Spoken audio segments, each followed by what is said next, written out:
మృత్యువునే జయించిన మహాభక్తుడు, శివుడి అనుగ్రహంతో చిరంజీవిగా నిలిచిన మహర్షి. ఈ రోజు ఆయన జయంతి. మహర్షి మార్కండేయ జయంతి. భక్తి, ధైర్యం, శరణాగతికి ప్రతీక అయిన మార్కండేయుని మహిమను ఈ వీడియోలో పూర్తిగా తెలుసుకుందామండి. ఈ వీడియో చూసే ముందు ఒక చిన్న లైక్ చేసి ఓం నమ శివాయ అని కామెంట్ చేయండి. మీరు ఇచ్చే చిన్న లైక్ నా ఛానల్ గ్రోత్ కి ఎంతో సహాయపడుతుంది. ఇక కథలోకి వెళ్ళిపోదాం. శివభక్తుల గురించి తలుచుకోగానే మార్కండేయుడి పేరు వెంటనే గుర్తుకొస్తుంది.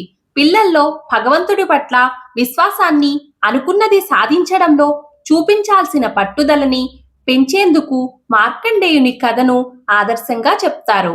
ఈ రోజే మార్కండేయ జయంతి.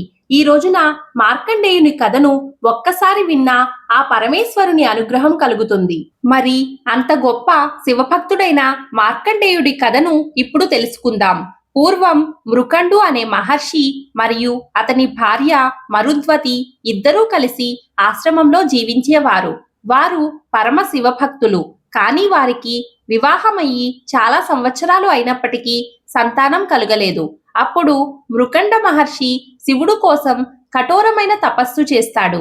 అతని కఠోరమైన తపస్సుకు మెచ్చిన పరమేశ్వరుడు అతని ముందు ప్రత్యక్షమై, మృకండ, నీ భక్తికి నేను మెచ్చాను, నీకు ఏం వరం కావాలో కోరుకో అని అనగానే అప్పుడు మృకండ మహర్షి, స్వామి, పిల్లలు లేని నాకు ఒక పిల్లవాడిని ప్రసాదించండి అని కోరుకుంటాడు. సరే, ఇస్తాను, కానీ ఇక్కడ ఒక షరతు ఉంది. అదేంటంటే మంచివాడు, తెలివైనవాడు మరియు పరమ భక్తుడైన 16 ఏళ్లు మాత్రమే జీవించే కుమారుడు కావాలా, లేదా దుష్ట బుద్ధి కలవాడు, చెడు పనులు చేసేవాడు 100 ఏళ్లు బ్రతికే కుమారుడు కావాలా అని శివుడు అడుగుతాడు. అప్పుడు మృకండ మహర్షి ఇలా అంటాడు, స్వామి, అల్పాయుష్యుడైనా సరే తెలివైన వాడు, మంచి బుద్ధి, తెలివితేటలు కలిగిన కుమారుడే కావాలి అని కోరుకుంటాడు. అప్పుడు శివుడు చిన్నగా నవ్వి, సరే మృకండ, నువ్వు కోరుకున్నట్లే అన్నీ జరుగుతాయి, తదాస్తు అని వెళ్ళిపోతాడు. అలా కొంతకాలానికి ఆ దంపతులకు ఒక అందమైన మగబిడ్డ జన్మిస్తాడు. ఆ బిడ్డను చూసి మృకండు ఎంతో సంతోషిస్తాడు. శివలింగం దగ్గర పిల్లవాడిని పెట్టి మార్కండేయ అని నామకరణం చేస్తాడు. మార్కండేయుడు కూడా చిన్నతనం నుండి శివుడి పైన ఎంతో ప్రేమను పెంచుకుంటాడు. ఎప్పుడు చూసినా శివుడి నామాన్ని పలుకుతూ ఆయనకు పూజలు చేస్తూ ఉంటాడు. మార్కండేయుడు ఎంతో మంచి స్వభావం కలిగిన పిల్లవాడు. ఇంటికి బిచ్చగాళ్ళు ఎప్పుడైనా వచ్చినా సరే లేదు అనకుండా ఇంట్లో ఉన్న ధాన్యం మొత్తం ఇచ్చేసేవాడు. ఎవరైనా చెయ్యి చాచి అడిగినా వారికి లేదు అనకుండా దానం చేసేవాడు. అలాగే మార్కండేయుడు జంతువులపైన కూడా ఎంతో ప్రేమను చూపించేవాడు. అలా చూస్తూ ఉండగా మార్కండేయుడికి 16 సంవత్సరాలు వచ్చేశాయి. మృకండ మహర్షికి అలాగే అతని భార్యకి భయం మొదలైంది. ఎంతో ప్రేమగా పెంచుకున్న కొడుకుని ఈ సంవత్సరంలో కోల్పోతాము అని ఇద్దరూ దుఃఖిస్తూ ఉంటారు. వారు బాధపడడం గమనించిన మార్కండేయుడు తల్లిదండ్రుల దగ్గరకు వెళ్లి, నాన్నగారు, ఎందుకు మీరు అంత దిగులు చెందుతున్నారు అని అడుగగా అప్పుడు మృకండ మహర్షి, కుమారా, నువ్వు మామూలుగా జన్మించలేదు నాయనా. శివుడికి నేను కఠోరమైన తపస్సు చేసి మెప్పించిన తర్వాత ఆయన వరం వలన నువ్వు మాకు జన్మించావు. అలాగే నువ్వు కేవలం 16 ఏళ్లు మాత్రమే జీవించగలవు. ఇప్పుడు నీకు గడువు పూర్తయింది. నువ్వు మరణిస్తావేమోనని మాకు బాధగా ఉంది అని చెప్తాడు. అప్పుడు మార్కండేయుడు, మీరు నాకు వేదాలను, పురాణాలను, శాస్త్రాలను అన్నీ నేర్పించారు. మీరు ఎప్పుడూ చెప్తూ ఉండేవారు కదా, శివుడిని ప్రేమగా అడిగితే ఏదైనా సరే ఆయన ఇస్తాడు అని. అలాగే శివుడి ఆజ్ఞ లేనిదే చీమైనా కదలదు అని ఆ శివుడే కదా చెప్పింది. నా జీవిత కాలాన్ని పెంచమని ఆ శివుణ్ణే ప్రార్థిస్తాను అని అక్కడ నుంచి వెళ్ళిపోతాడు. ఇక మార్కండేయుడు తపస్సు చేయడానికి అడవిలో ప్రయాణించి ఒక సరస్సు దగ్గరకు చేరుకుంటాడు. శివలింగం ముందు కూర్చొని తపస్సు చేయాలని నిర్ణయించుకొని అక్కడున్న మట్టితో తన చేతులతో శివలింగాన్ని చేస్తాడు. ఆ శివలింగం ముందు వంటి కాలు మీద నిలబడి ఓం నమ శివాయ, ఓం నమ శివాయ అంటూ కఠోరమైన తపస్సు చేస్తాడు. ఉదయం నుండి రాత్రి వరకు అలా ఎన్ని రోజులు గడుస్తాయి కానీ మార్కండేయుడు కదలకుండా, ఆపకుండా కఠోరంగా తపస్సును చేస్తూనే ఉంటాడు. చివరికి మార్కండేయుడు ఆయుష్షు ముగుస్తుంది. అతని మరణ సమయం రానే వచ్చింది. ఇదే సమయంలో యమధర్మరాజుకు ఈ విషయం చిత్రగుప్తుడు చెప్తాడు. యముడు ఆ పిల్లవాడి ప్రాణాలను తీసుకుని రండి అని శక్తివంతమైన యమదూతలను పంపిస్తాడు. ఇక ఇద్దరు యమదూతలు మార్కండేయుడు దగ్గరకు వెళ్తారు. మార్కండేయుడు అప్పటికీ కూడా ఆపకుండా తపస్సు చేస్తూనే ఉంటాడు. అతని చుట్టూ ఒక రక్షణ కవచం లాంటిది ఏర్పడి ఉంటుంది. అయినా సరే ఒక యమదూత ఆ పిల్లవాడి ప్రాణాలను నేను తీస్తాను అని తన చేతులతో మార్కండేయుని పట్టుకోగా అతను భస్మమైపోతాడు. ఇంకొక యమదూత ఎగిరి ఎక్కడో పడతాడు. ఇక అతను యమధర్మరాజు దగ్గరకు వెళ్లి, మహారాజా, ఆ పిల్లవాడు చాలా శక్తివంతుడు. అతన్ని ముట్టుకున్నందుకే ఒకడు భస్మమైపోయాడు. నాకు భయం వేసి వచ్చేశాను అని చెప్తాడు. ఓరి మూర్ఖుడా, ఒక సాధారణమైన బాలుడి ప్రాణాలు తీసుకొని రావడం నీకు సాధ్యం కాలేదా? సరే, నేను వెళ్ళి ఈ పని పూర్తి చేస్తాను. అందరూ చూసి నేర్చుకోండి అంటాడు. యముడు తన యమపాసాన్ని తీసుకుని తన వాహనమైన దున్నపోతు మీద కూర్చుని మార్కండేయుడు దగ్గరకు బయలుదేరుతాడు. ఆకాశంలో వస్తున్న యముడికి కింద నుండి దివ్యమైన వెలుగులు కనబడుతూనే ఉంటాయి. అప్పుడు ఏంటి, ఈ బాలుడు నుండి ఇంత శక్తి ఉత్పన్నం అవుతుంది అని అనుకుంటాడు.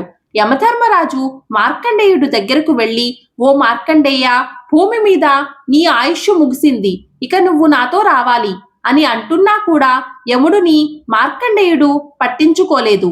శివుడి నామాన్నే జపిస్తూ ఉంటాడు. అప్పుడు యముడు కోపంతో, ఓ మార్కండేయ, నీకు నా మాటలు వినబడడం లేదా అని గట్టిగా అరుస్తాడు. అప్పుడు మార్కండేయుడు కన్ను తెరిచి తన ముందున్న యముని చూసి భయపడి గట్టిగా శివలింగాన్ని కౌగిలించుకుంటాడు. నేను నీతో రాను, అయినా నా పరమశివుని నేను పట్టుకొని ఉండగా నీవు నన్ను ఏం చేయగలవు యమధర్మరాజా అని భయపడుతూ యముడితో అంటాడు. అప్పుడు యముడు, ఆహా, నేను నిన్ను ఏమీ చేయలేను అనుకుంటున్నావా? ఇప్పటి వరకు నువ్వు శివభక్తుడవని సహించాను అని కోపంతో తన యమపాసాన్ని తీసుకొని మార్కండేయుడి వైపు వేస్తాడు. అది పొరపాటుగా ఆ యమపాసం మార్కండేయుడితో పాటు శివలింగానికి కూడా చుట్టుకుంది. యముడు తన శక్తి మొత్తం ఉపయోగించి లాగినా కూడా మార్కండేయుడు కదలలేదు. మార్కండేయుడు గట్టిగా లింగాన్ని కౌగిలించుకొని కళ్ళు మూసుకొని, పరమేశ్వర, నన్ను కాపాడు, నన్ను కాపాడు అని గట్టిగా స్మరిస్తూ ఉంటాడు. యముడు గట్టిగా శక్తి మొత్తం ఉపయోగించి లాగినా కూడా ఏ ఉపయోగమూ లేదు. అప్పుడు మెల్లగా శివలింగం కదలడం మార్కండేయుడు గమనిస్తాడు. ఆ శివలింగం పగిలి శివలింగం నుండి శివుడు ప్రత్యక్షమవుతాడు. ఆ సమయంలో శివుడు అతి కోపంతో ఉన్నాడు. ఆయన కళ్ళు ఎర్రబడి జటాజూటం విడిపోయి ఉంటుంది. ఇక ఆయన మూడవ కన్ను కూడా తెరుచుకోవడానికి సిద్ధమై ఉంటుంది. కోపంతో ఊగిపోతూ, నన్ను నమ్ముకొని నన్ను పట్టుకొని శివుడు ఉండగా నువ్వు నన్ను ఏమీ చేయలేవు అని ఆ బాలుడు అంటున్నా కూడా నువ్వు నీ యమపాసాన్ని వేస్తావా? నీకు ఎంత ధైర్యం అని ఆయన ఎడమ కాలితో యముడి వక్షస్థలం పైన ఒక్క తన్ను తంతాడు. ఈ మార్కండేయుడు ఎప్పటికీ బ్రతికే ఉంటాడు. ఇతను నా భక్తుడు. నా భక్తులు ఎవరైనా సరే ఒక్కసారి నా నామాన్ని పలికితే నేను వారిని జీవితంలో వదలను. అలాంటిది ఈ బాలుడు చిన్నతనం నుండి నా నామాన్నే జపిస్తూ ఉన్నాడు. ఇక ఇతనిని ఎలా వదులుతాను అనుకుంటున్నావు అని తన ఉగ్ర రూపమైన 10 చేతులు 10 తలల రూపంలోకి మారి ఆయన త్రిశూలంతో యముడి తలను వేరు చేస్తాడు. అలా అందరి ప్రాణాలు తీసే యముడు శివుడి చేతిలో మరణిస్తాడు. వెంటనే దేవేంద్రుడితో పాటు దేవతలందరూ కూడా అక్కడికి వచ్చి శివుణ్ణి శాంతింపచేసే ప్రయత్నం చేస్తారు. కానీ ఆయన కళ్ళలో ఉన్న క్రోధానికి దేవతలందరూ కూడా భయపడిపోతారు. అప్పుడు పార్వతీదేవి అక్కడికి వచ్చి శివుణ్ణి శాంతింపజేస్తుంది. అప్పుడు దేవతలందరూ, స్వామి, మరణం అనేది లేకపోతే ఈ భూమి మీద సమానత్వం లేకుండా పోతుంది. దయచేసి యముణ్ణి మళ్ళీ బ్రతికించండి అని వేడుకుంటారు. అప్పుడు పరమేశ్వరుడు, మీరు చెప్పేది నిజమే, నేను యముణ్ణి బ్రతికిస్తాను. కానీ ఈ మార్కండేయుడి మీద ఎవరి కన్ను పడినా వారి ప్రాణాలను నేను తీస్తాను. అలాగే నా నామాన్ని జపించిన వారికి కష్టాలు రాకుండా చూసుకోవాలి అని షరతు పెట్టి ఆయన శక్తి ఉపయోగించి యముడికి ప్రాణభిక్ష పెడతాడు. ప్రాణం పొందిన యమధర్మరాజు శివుడి కాళ్ల మీద పడి, నేను చేసిన తప్పుని దయచేసి క్షమించండి. ఇక నుండి మీ నామాన్ని స్మరించే వారి దగ్గరకు నేను వెళ్ళను అని అక్కడి నుంచి వెళ్ళిపోతాడు. ఏం మార్కండేయ, నీకు ఇంకా ఏమైనా కావాలా నాయనా చెప్పు అని నవ్వుతూ శివుడు అడగగా మార్కండేయుడు ఆనందంతో శివుడి పాదాల మీద పడి, చాలు స్వామి, నాకు మీ దర్శనమే చాలు అని శివుణ్ణి కౌగిలించుకుంటాడు. శివుడు నవ్వుతూ మార్కండేయుని దీవించి అక్కడి నుంచి వెళ్ళిపోతాడు. ఈ ఘట్టం తమిళనాడులోని తిరుక్కడయూర్ అనే ప్రాంతంలో జరిగిందని ఓ నమ్మకం. మార్కండేయ జయంతి నాడు ఈ ఆలయంలో విశేషమైన పూజలు జరుగుతాయి. మార్కండేయుడు అప్పటి నుంచి చిరంజీవిగా ఉండడమే కాకుండా అష్టాదశ పురాణాలలో ఒకటైన మార్కండేయ పురాణాన్ని కూడా రాశాడు. శివకేశవుల లీలలే కాకుండా దేవీ మహత్యం కూడా లోకంలో నిలిచిపోయేలా ఈ పురాణం సాగుతుంది. చూశారు కదండి, ఈ రోజు మనం మార్కండేయ జయంతి నాడు మార్కండేయ జన్మ కథను గురించి తెలుసుకున్నాం కదా. ఈ వీడియో మీకు నచ్చినట్లయితే ఒక్క చిన్న లైక్ చేసి నా ఛానల్ను సపోర్ట్ చేయండి. ఇంకా మరెన్నో ఇంట్రెస్టింగ్ వీడియోల కోసం నా ఛానల్ని సబ్స్క్రైబ్ చేసుకోండి. Thank you for watching this video.